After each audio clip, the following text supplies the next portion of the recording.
Hola amigos, mi nombre es Jairo y pues aquí nuevamente queriendo compartir mis meditaciones del Evangelio. Eh, en esta ocasión específico la de el Evangelio del domingo pasado, que fue 12 de marzo del 2023, y se trata de Jesús y la samaritana. Hoy ya estamos, ¿qué día es hoy? Martes, martes por la noche, así es de que ya estamos casi a media semana. Y pues es que, pues yo meditando en la palabra, en el evangelio de ese día, aprendiendo un poco más, escuchando a otros pastores y pues la verdad que hay muchísimo, y para mí no sé, a veces me pongo a pensar y a pensar y a pensar y a pensar, son locuras mías, y a veces siento que hasta me duele la cabeza por no parar, pero es que eso, en esta ocasión lo del Señor y la Samaritana encierra tanto que no puede parar uno de pensar y conectar todo este rompecabezas eh, que es el Evangelio, pero que, bueno, creo que si con la ayuda del Espíritu Santo, pues este rompecabezas ya deja de ser rompecabezas, sino gracia y pues palabras de amor del Señor para el ser humano, ¿verdad? Pero bueno, antes de empezar, como siempre hay que hacer una pequeña oración, ¿verdad? In nomine Patris, et Filio, et Spiritui Sancti. Amén. Ave Maria, gratia plena, Dominus tecum, benedicta tu et mulieribus, et benedictus fructus ventris tua, Iesus. Santa Maria, Mater Dei, ora pro nobis peccatoribus, nunc in hora mortis nostre. Amén. Señor, gracias por permitirnos venir a ti en este momento de oración, de meditación en tu palabra. Toma esta meditación, este tiempo, como si fuera tuyo, hecho por ti mismo, Señor, para que seas glorificado en el Padre y el Padre en ti. Amén. Pues bueno, como les decía, bueno, hoy se me olvidó mi Biblia, pero pues quiero que sea este tema más o menos así como pues lo que me venga saliendo de la cabeza, ¿verdad? Ya que he pensado en muchas cosas y pues no me puse a sentar a llevar una forma de cómo llevarlo, pero dije, bueno, vamos a ver cómo sale esto. Pero bueno, creo que sería mejor refrescarnos la cabeza sobre lo que fue este encuentro del Señor con la samaritana. Esto lo encontramos en el Evangelio de San Juan. Tengo mi Biblia también en el teléfono, mi iPhone número 5 o 6, creo, ya está viejito. Y bueno, dice así: en aquel tiempo llegó Jesús a un pueblo de Samaria, o Samaria, como se le llame, llamado Sicar, cerca del campo que dio Jacob a su hijo José. Ahí estaba el pozo de Jacob. Jesús, que venía cansado del campo, se sentó sin más en el brocal del pozo. Era cerca del mediodía. Entonces llegó una mujer de Samaria a sacar agua y Jesús le dijo: dame de beber. Sus discípulos habían ido al pueblo a comprar comida. La samaritana le contestó: ¿cómo es que tú, siendo judío, me pides de beber a mí, que soy samaritana? Porque los judíos no tratan a los samaritanos. Jesús le dijo: si conocieras el don de Dios y quién es el que te pide de beber, tú le pedirías a él y él te daría agua viva. La mujer le respondió: Señor, ni siquiera tienes con qué sacar el agua y el pozo es profundo. ¿Cómo vas a darme agua viva? ¿Acaso eres tú más que nuestro padre Jacob, que nos dio este pozo, del que bebieron él, sus hijos y sus ganados? Jesús le contestó: el que bebe de esta agua vuelve a tener sed, pero el que beba del agua que yo le daré, nunca más tendrá sed. El agua que yo le daré se convertirá dentro de él en un manantial capaz de dar la vida eterna. La mujer le dijo: Señor, dame de esa agua para que no vuelva a tener sed, ni tenga que venir hasta aquí a sacarla. Él le dijo: ve a llamar a tu marido y vuelve. La mujer le contestó: no tengo marido. Jesús le dijo: tienes razón en decir, no tengo marido. Has tenido 5 y el de ahora no es tu marido. En esto has dicho la verdad. La mujer le dijo: Señor, ya veo que eres profeta. Nuestros padres dieron culto en este monte y ustedes dicen que el sitio de donde se debe dar culto está en Jerusalén. Jesús le dijo: créeme, mujer, que se acerca la hora en que ni en este monte ni en Jerusalén adorarán al Padre. Ustedes adoran lo que no conocen, nosotros adoramos lo que conocemos, porque la salvación viene de los judíos.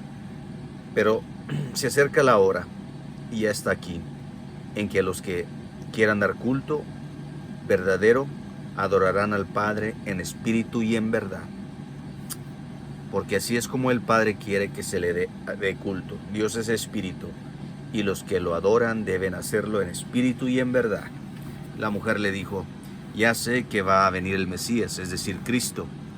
Cuando venga, Él nos dará razón de todo.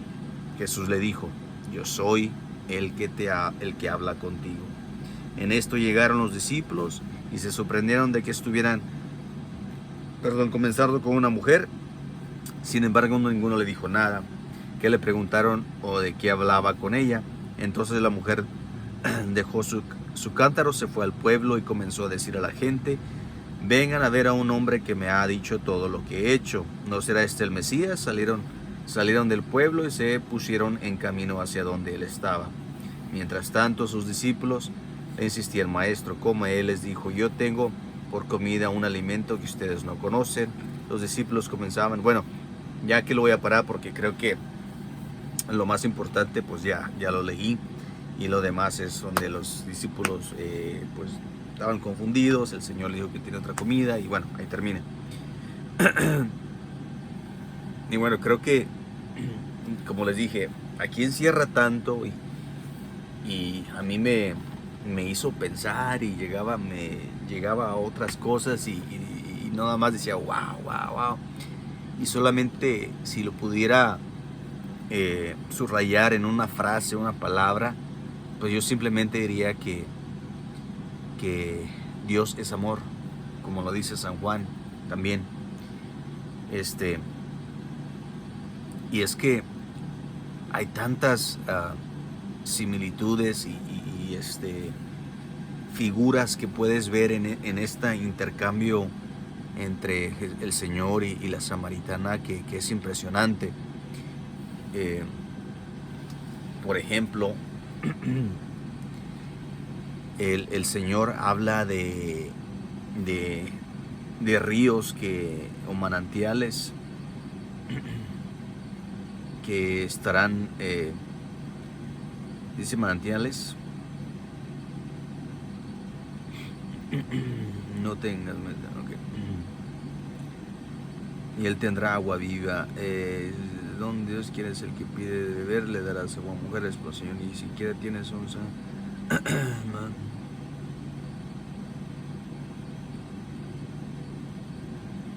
Pero el que beba del agua que yo le daré nunca más tendrá sed. El agua que yo le daré se convertirá dentro de él en un manantial capaz de dar la vida eterna dentro de él. Pues bueno, no sé si muchos de ustedes saben esto, pero yo he escuchado mucho últimamente de la beata Luisa Picarreta. Es una santa que vivió en los primeros años de 1900, me parece que hasta el 1912 falleció ella. pero no puede estar correcto, pero a principios de los años 1900. Y ahí el Señor le explica a Luisa de que Génesis, esa historia que se nos cuenta en Génesis, pues ha habido muchas interpretaciones y creo que muchas de ellas nos han ayudado a tratar de entender el verdadero significado, pero sí hay algo bien claro, es de que en eso el escritor, guiado por el Espíritu Santo, nos está tratando de dar un mensaje fundamental, más profundo, y está usando ilustraciones de las que pues, el ser humano puede entender, como ponerle una cara a lo que quiere decir, pero tiene un trasfondo en el mensaje. Y han sido muy buenas muchas interpretaciones y esto nos ha ayudado, pero el Señor a Luisa Picarreta le explica ahí todo lo que en verdad se está diciendo. Y como por ejemplo, si ustedes no sabían, ya ves que han escuchado que Dios puso un jardín, Edén, y que cruzaba un río al norte, al sur, al este, al oeste, y que puso al hombre ahí y todo eso, ¿verdad? Y que había un árbol y dos árboles, y que el árbol del bien y del mal, del conocimiento del bien y del mal, y el árbol de la vida y todo eso. Pero apuesto que muchos de ustedes no sabían de que, pues sí, antes de todo, primero, esto yo no lo he escuchado a alguien, así es de que si no me tienen que, no lo tomen como si fuera algo que estoy diciendo de la iglesia. Yo en lo personal pienso que la palabra de Dios se debe de interpretar de tres maneras. De una manera espiritual, de una manera también natural y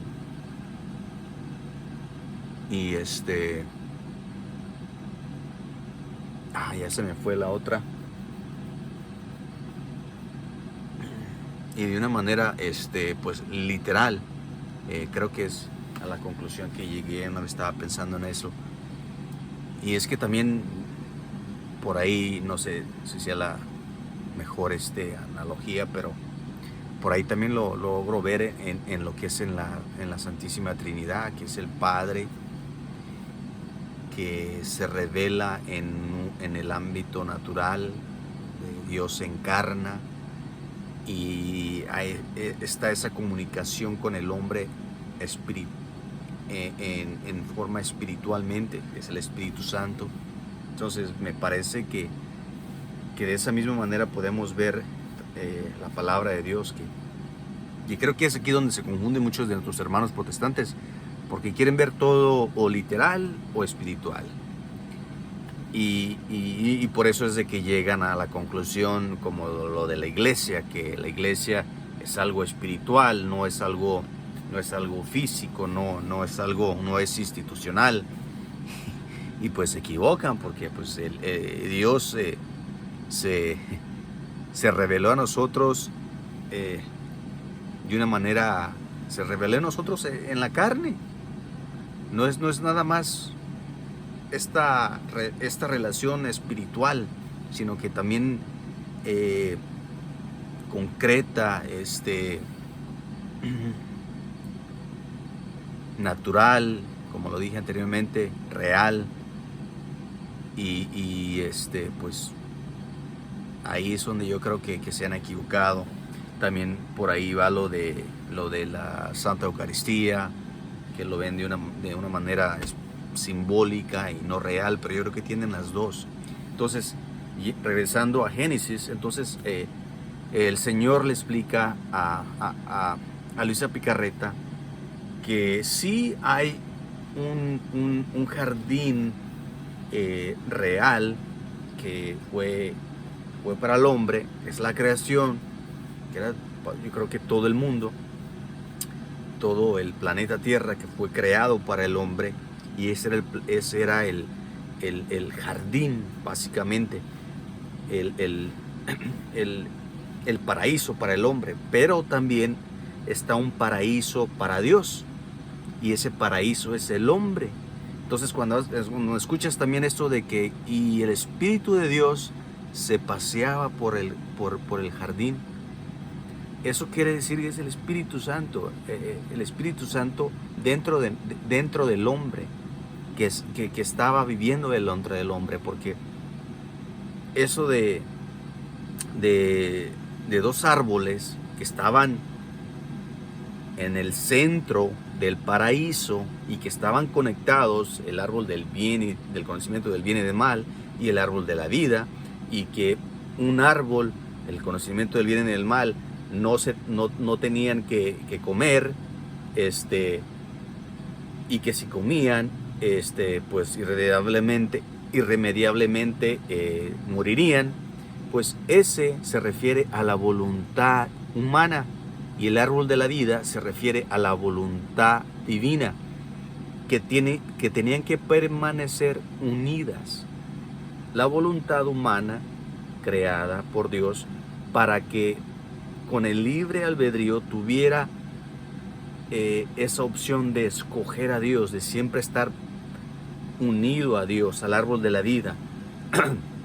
Que de cierta forma este árbol de la vida pues se refería a Jesús, porque ¿quién dijo Jesús que él era? Yo soy el pan de vida, ¿se acuerdan? Entonces, cuando el hombre comete el pecado es porque hizo un acto con su propia voluntad fuera, dejando a un lado la voluntad de Dios, la voluntad divina. Y en eso, ¿qué es lo que dice la Escritura? Que Dios dice, saquemos el árbol de la vida, no vaya a ser que el hombre alcance, coma de su fruto y viva para siempre. Entonces lo sacó, ¿verdad? Y Jesús, ¿qué nos viene a decir cuando viene? Cuando viene a la tierra: yo soy el pan de vida, el que me coma y el que coma mi carne y beba mi sangre tendrá vida eterna.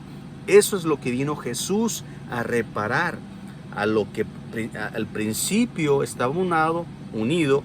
El pecado fue la voluntad, el hombre hizo voluntad por sí solo, dejando a Dios a un lado. Entonces se quitó eso, vino Jesús y vino a juntarlo otra vez. Ok, ahora, como les digo, todo eso, cuando estoy escuchando aquí en el Evangelio de este domingo diciendo que Él nos quiere dar un agua viva que será como un manantial que correrá por dentro del hombre, me hace referencia otra vez a regresar a eso, desde el principio, porque también se dice que en el Edén había un río que estaba. Entonces para mí eso se refiere a la gracia de Dios que vivía dentro del hombre, y que Jesús nos está diciendo: yo vengo a traerte esa agua otra vez, que tiene un sentido espiritual, como lo dije, pero también tiene un sentido real, tangible, en el ámbito natural, porque también podemos ver ahí, yo creo que cualquier otro cristiano, evangélico, no católico, estaría de acuerdo que aquí Jesús se refiere a las aguas bautismales, ¿verdad? Y entonces sigue esa conversación del Señor con la samaritana, y me parece curioso, esto lo señaló el padre Luis en su explicación de este evangelio en particular, donde la samaritana pues le cambia de tema luego, ¿verdad? Cuando el Señor le dice: pues en algo si has dicho de verdad, que no tienes marido, ve a traer tu marido y lo traes. Y ella le cambia de tema: pero que mira que aquí se dice que aquí se va a dar culto, y los judíos dicen que allá, y todo eso, ¿verdad? Y el Señor pues le dice, le corrige: no, se va a llegar el día que ni aquí ni allá, sino en espíritu. Pero también le vuelve a regresar al tema que le estaba dándole. Y en verdad, ¿por qué en verdad es importante? Acordemos que también en el mismo Juan, creo que es capítulo 17, o es el mismo Señor que está orando al Padre, dice: santifícalos en la verdad. Y esto, yo quiero que nos pongamos a meditar en esto muchísimo, porque desgraciadamente muchos de nosotros católicos empezamos a adoptar estas ideas de doctrinas que no católicas, que creemos que solamente con decir te amo, Señor, te pido perdón por mis pecados y que listo. Y no, el Señor aquí, como vimos, le está ofreciendo la gracia, le está ofreciendo esa agua viva que Él le quiere ofrecer. Y vean cómo insistía, de una manera u otra le decía. E incluso ella hasta el final dice, empieza a hablar del Mesías y el Señor le dice, yo soy. Tanto así el Señor insiste, hermanos, por nosotros, que yo me quedo y digo, wow, ¿no? Entonces, eso es lo que está, bueno, creo que ya perdí lo que estaba pensando por emocionarme en esto, pero bueno, sí, ya recuerdo. Entonces, vean que el Señor le está ofreciendo la gracia, pero primero le da una, se puede decir como penitencia, ve y trae a tu marido. Ve y corrige tu pecado, en otras palabras. Y tal vez no necesariamente tendría que ir a recoger a su marido, porque a lo mejor ella iba por el quinto, a lo mejor ese marido ni estaba por ahí cerca, o no sé, estaba, no se sabe, la escritura no explica si aún vivía o no. Pero en otras palabras también le está diciendo, ve y toma conciencia de tu pecado, y después ven y acércate a la gracia. Es lo mismo que en otras partes en el Evangelio, dice que cuando vayas a dar tu ofrenda, primero reconcíliate con tu enemigo, con el que has ofendido, etcétera, etcétera. Y todo va a la mano. La Virgen María en las apariciones siempre dice, oren mucho, vayan y comulguen, pero no sin antes ser buenos, muy buenos, le dice la Virgen María de Baragandal a Conchita y a las otras videntes que pasaron esa experiencia.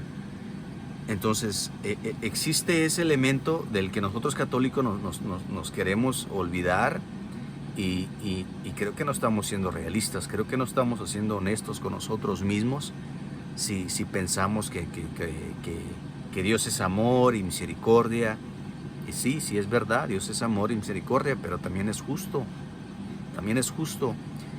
y Dios nunca nos va a condenar, nosotros nos condenamos a nosotros mismos. Así es de que tenemos que tomar eso muy en cuenta. Y bueno, pensando en todo esto, también me hizo recordar de que ahí la samaritana le trae ese topic,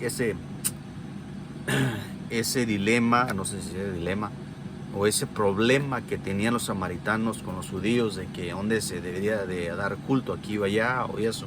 Y Jesús le dice en espíritu y en verdad.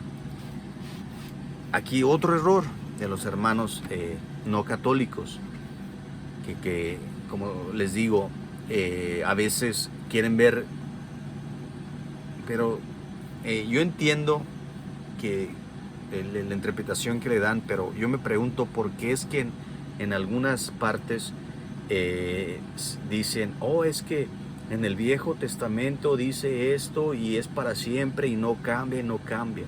Pero cuando se trata de dar culto, ahí no cambia tampoco, o sí cambia.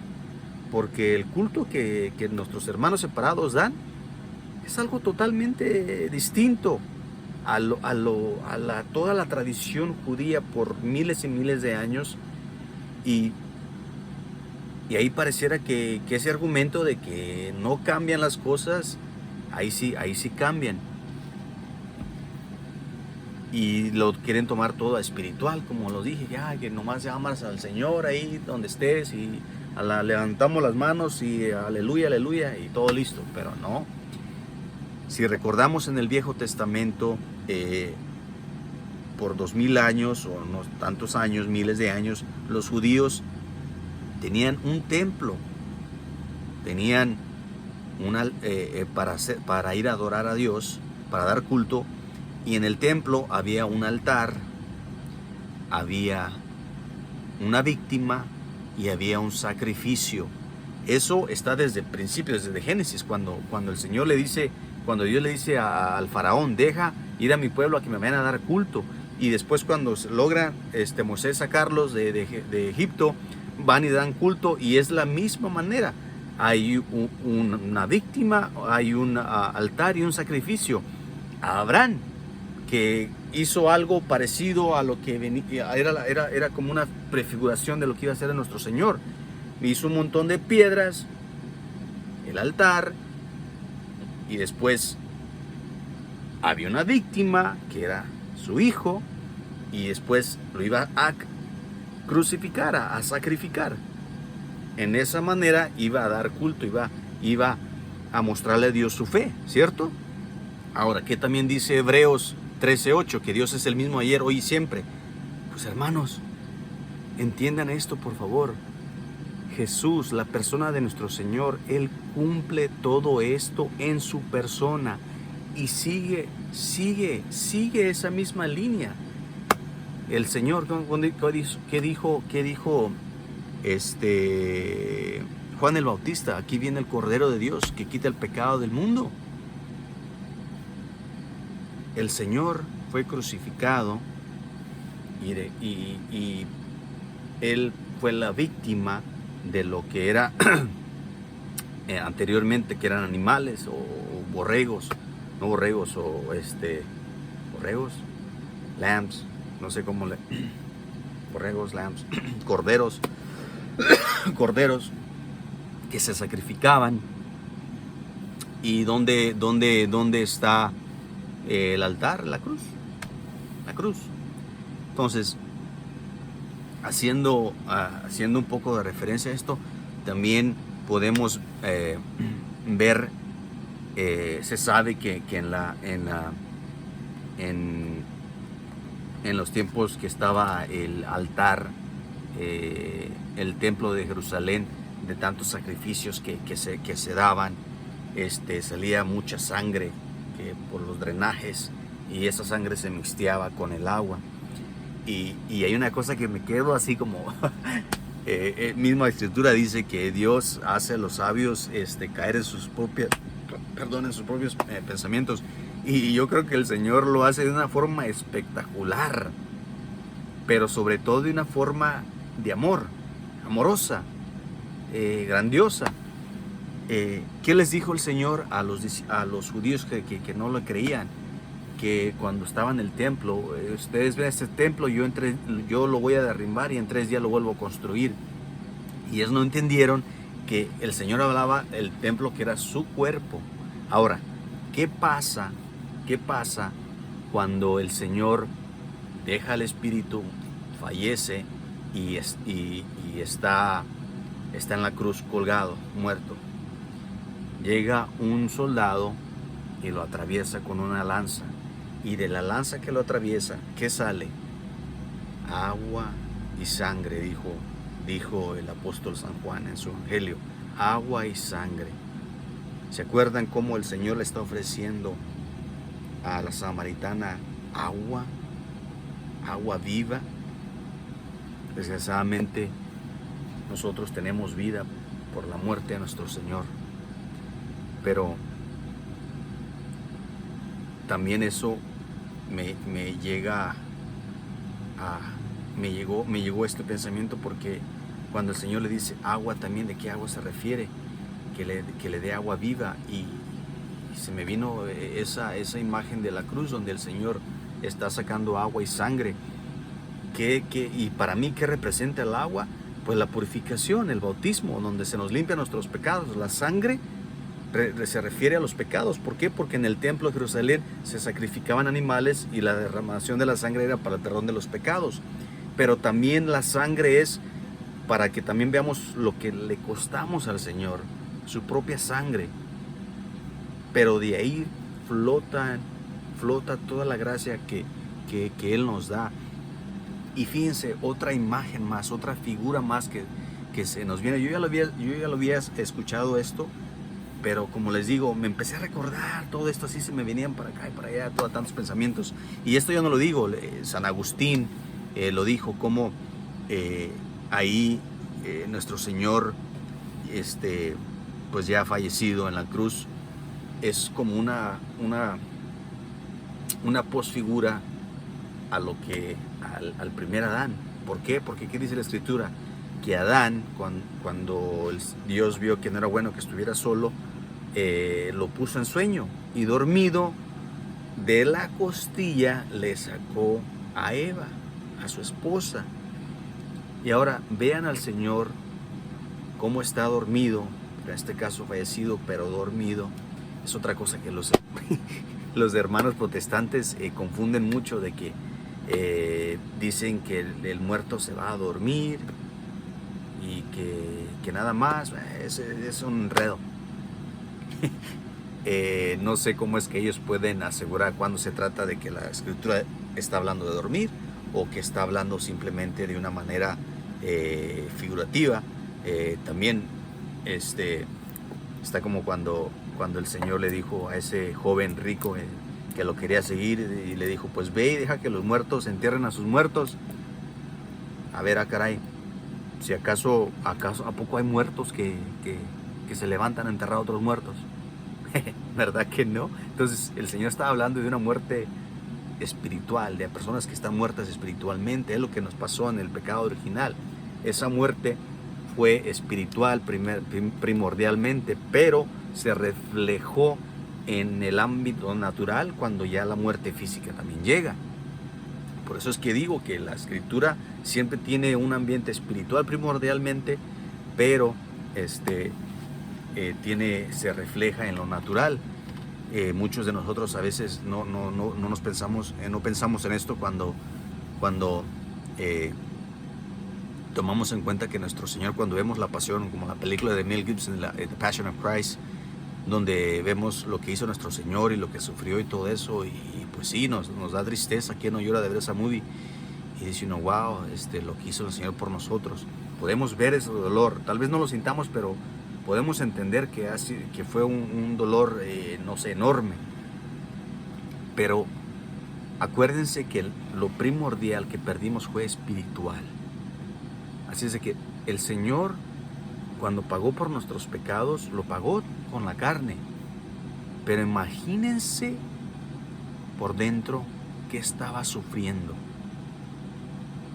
Porque para que algo espiritual sea reparado, tiene que ser reparado con el espíritu también. Y el Señor no solamente reparó nuestros pecados con su carne, sino también desde dentro, espiritualmente, que seguramente fue algo mucho más grande. En eso no pensamos.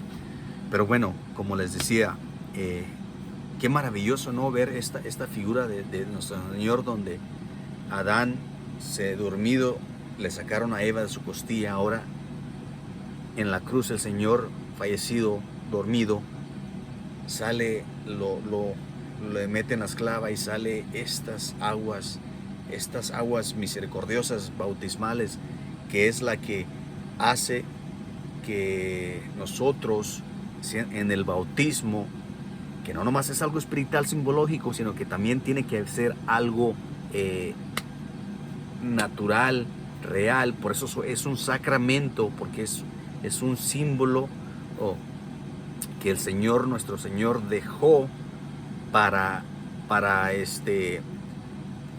que nos dé gracia.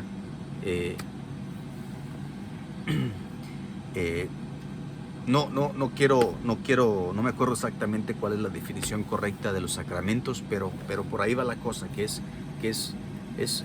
un sacramento, es algo que el Señor nos dejó, algo tangible que nos dejó, y que da frutos para que nosotros nos aprovechemos de esas gracias, ¿verdad?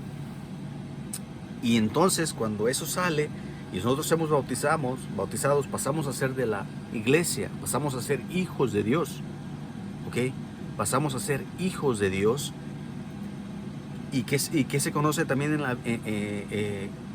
como la iglesia? Se conoce también como la esposa de Jesús, ¿verdad? Entonces, ven esa conexión, como también está pasando, igual como por ahí el costado de nuestro Señor está saliendo la iglesia, su esposa. Esto es maravilloso, es maravilloso. Y también lo que dije anteriormente, de cómo en el templo de Jerusalén se sacrificaban tantos corderos y animales, y toda esa sangre salía por ahí por las tuberías, por el drenaje, y se mixteaba con el agua, ¿Y qué les está diciendo ahí? Como les dije anteriormente, el Señor como majestuosamente, no sé, espectacularmente, pero sobre todo con amor, le mostró a los judíos: vean, yo soy el nuevo templo, mi persona. Porque está ocurriendo lo mismo que está pasando en un ámbito físico, natural. El Señor lo tomó en sí mismo. Y por eso ya ven cómo también en Génesis está un ámbito natural, que sí había un jardín, había un paraíso literal, verdadero, pero también existía ese paraíso espiritual, que era el hombre, porque el hombre es el paraíso de Dios. Para Dios su paraíso somos nosotros. Por eso acuérdense cómo nuestro Señor también le dijo a unos, cuando Él estaba hablando ya de que cuando iba a ser los tiempos finales y todo eso, dice: no pregunten dónde está dónde va a estar el Mesías y todo eso, porque el reino, o dónde está el reino de Dios, porque el reino de los cielos, dice, está entre vosotros, aquí es donde está el reino de Dios. Cuando tú empiezas a actuar en la voluntad de Dios, no con tu voluntad. Yo a veces rezo el rosario y se puede decir que estoy tratando de hacer la voluntad de Dios, pero es decisión mía, yo la estoy haciendo. Y no, vivir en la divina voluntad es algo totalmente distinto. Créanme, lean a Luisa Picarreta, eso es maravilloso. Yo, por más que leo de ella, investigo de ella, hasta ahorita no he encontrado ninguna contradicción. Y no es algo nuevo, ya está en el catecismo de la Iglesia Católica. Ya está, en el catecismo habla de que el ser humano fue destinado para participar en la vida divina, y que eso fue lo que perdimos. Pero el Señor a Luisa Picarreta le explica paso por paso cómo es que eso pasó, y cómo es que ahora Él ahora quiere que la humanidad entre nuevamente en ese estado de vivir en la divina voluntad. Ya es los tiempos, y esos tiempos comenzaron desde Luisa Picarreta hace 100 años, hermanos. Estamos en un tiempo maravilloso, y que yo, viendo el mundo como está, la juventud, en qué es lo que se enfoca la juventud, para mí son los tiempos perfectos, Pero bueno,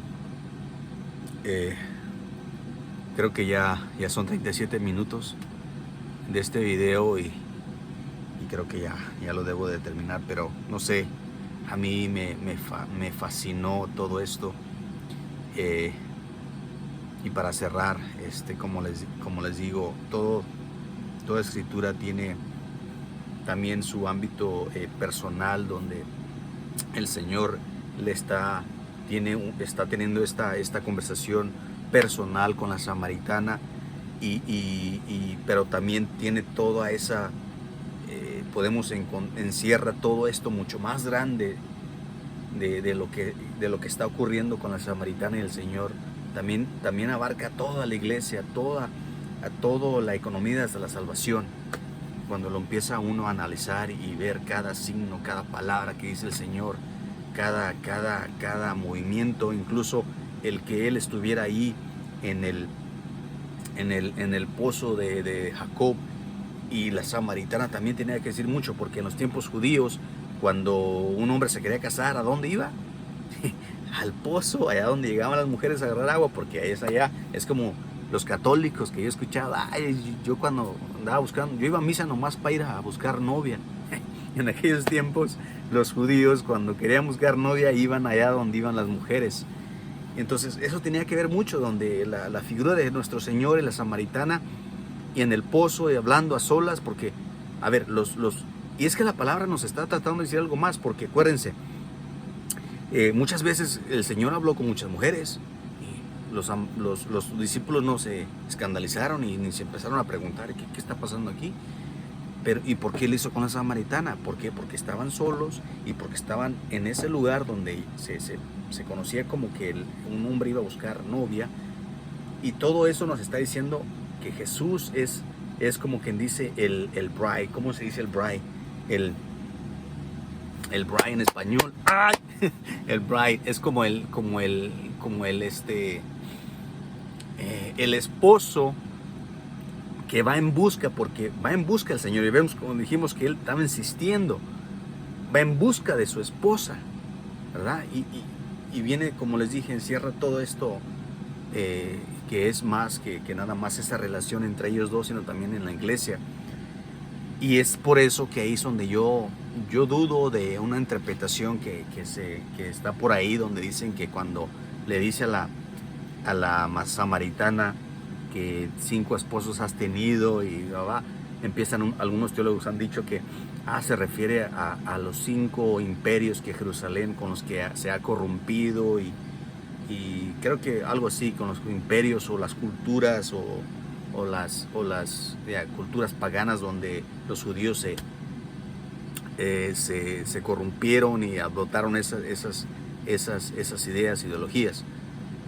Pero yo me pregunto, esta interpretación, ¿cómo la acomodamos cuando el Señor le dice a ella: ve, trae y vuelve cuando traigas a tu marido? Ahí no cabe. Así es de que tenemos que ver la palabra de una manera también. El Señor y la samaritana tienen una conversación personal, pero también eso es como que una luz que nos da a todo lo que está haciendo Dios con su iglesia. Dios es el esposo que viene en encuentro por su esposa, y eso lo vemos también en la cruz, cuando el Señor, como dije, salió agua y sangre, que es donde es las aguas bautismales, donde todo ser bautizado viene a ser miembro de la iglesia, del cuerpo de nuestro Señor Jesucristo, ¿verdad? Y también lo segundo, de que a Dios es el mismo ayer, hoy y siempre. Y si tú eres una persona que crees en Cristo, y que yo pienso que en todos debe de siempre estar en busca de la verdad. El Señor dijo: santifícalos en la verdad. Entonces, si estamos siempre en la búsqueda de la verdad, no podemos quedarnos siempre así donde estamos y decir: bueno, aquí, mientras yo haga esto, ya listo. No. Si tu conciencia te está diciendo: oyes, yo creo que hay algo aquí sobre esto de que Dios es el mismo ayer, hoy y siempre, ¿y por qué ahora damos culto de una manera tan distinta a como se hacía? Pues, hermano, la Santa Misa es la reactualización de lo que nuestro Señor hizo hace 2000 años. Sigue siendo ese sacrificio, no un sacrificio nuevo, porque el Señor lo hizo una vez y para siempre, sino que nosotros entramos en ese tiempo otra vez. Acuérdense que Dios es eterno, y por eso San Juan en el Apocalipsis, cuando él tiene una visión y que ve cosas del cielo, ¿qué ve? Un cordero inmolado. ¿Que no Jesús ya había resucitado? ¿Que no Jesús ya estaba con su cuerpo glorioso? ¿Y por qué es que San Juan está viendo otra vez la crucifixión de nuestro Señor en el cielo? Y en el cielo. ¿Y por qué nuestro Señor, cuando ya resucitó, se le apareció a los discípulos con sus marcas? El Señor vive en la eternidad, hermanos. Tenemos que nunca olvidar esto. Y por eso nosotros, católicos, siempre llevamos un crucifijo. Porque el Señor dijo: cuando sea levantado, atraeré muchos a mí. No dijo cuando resucite, ¿verdad? Que es una cosa que les venden a muchos cristianos evangélicos. Que olvídense de la cruz, que el Señor ya resucitó, el Señor está vivo y todo. Sí, sí es cierto, está vivo, que adoremos. Sí es cierto. Pero el Señor no dijo: atraeré muchos a mí por mi resurrección, no. Atraeré muchos a mí cuando sea levantado. Por eso San Pablo dijo que él predicaba un evangelio, y este era Cristo crucificado. Eso es un católico. Ese es el verdadero evangelio. Ese es el verdadero evangelio, hermanos. En la Santa Misa, nuevamente está ahí, estemos partícipes de ese sacrificio único y eterno de nuestro Señor Jesucristo. Amén. Pues bueno, ahí lo dejamos. Espero les haya gustado. Y pues para la próxima, ¿ok? Y vamos a terminar con una oración. En nombre del Padre, del Hijo y del Espíritu Santo. Amén. Señor, te damos gracias porque por medio de tu oración, de tu palabra, de meditar en tu palabra, tú nos has reunido en este momento y queremos ofrecerte este momento como si fuera tuyo, para que lo lleves al Padre con toda tu pureza, con todo tu amor, con toda tu divinidad, porque el Padre es digno de ser amado divinamente. Nosotros no lo podemos dar, pero tú sí, Señor. Nosotros en ti sí. Y te damos gracias por todas tus bendiciones. Te damos gracias por tu santa iglesia, que es tu cuerpo, en la que tú eres cabeza y sigues guiando por los siglos de los siglos. Te damos gracias por tu madre, que nos diste desde el momento en que te encarnaste en su vientre, pues ya que todos nosotros existimos en ti, Señor, y por ti. Y en el momento que tú te encarnaste en el vientre de María, abarcaste a toda la humanidad, a toda carne. Y nosotros junto contigo estábamos en tu paraíso, la Virgen María. Y es por eso que cuando estabas en la cruz, no nos diste un nuevo mandamiento, sino nos estabas revelando una realidad. Que así sea. Amén. En nombre del Padre, del Hijo y del Espíritu Santo, y todo honor y toda gloria sea a ti, Señor, al Padre, al Hijo y al Espíritu Santo. Amén. Chao.